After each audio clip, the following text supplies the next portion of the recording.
আপনারা হয়তো অনেকেই দেখেছেন যে ১ মিনিটের রাগ অনেক বছরের সম্পর্ক নষ্ট করে দিতে পারে।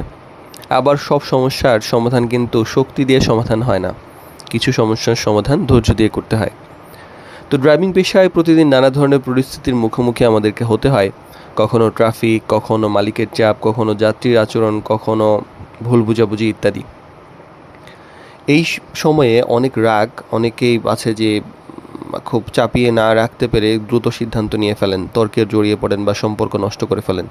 কিন্তু বাস্তবে অধিকাংশ সমস্যাই কিন্তু ধৈর্য ধরে সামলালে পরবর্তীতে সব কিছু সমাধান করা সহজ হয়।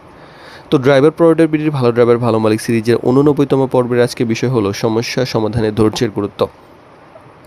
তো রাগের সিদ্ধান্ত বেশিরভাগ ক্ষেত্রে ভুল হয়, এটা আমরা সবাই জানি। রাগের মুহূর্ত মানে যখন এমন হয়, রাগ করে সিদ্ধান্ত নেওয়া হয়, তারপরে আফসোস করতে হয়। রেগে গেলেন তো হেরে গেলেন। হঠাৎ চাকরি ছেড়ে দেওয়া, খারাপ ব্যবহার করা, পাল্টা তর্ক করা, এই কাজগুলো সমস্যাকে আরও বড় করে।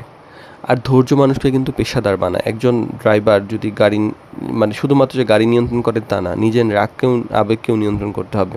আগে শুনেন, পরে কথা বলেন, পরিস্থিতি বুঝে সিদ্ধান্ত নেন। আর অনেক সমস্যা আসলে সাময়িক, মানে মনে হইতেছে যে এই সমস্যাটা বড়, কিন্তু দেখা যায় যে ২-১ দিনের মধ্যে সেটা স্বাভাবিক হয়ে যাবে।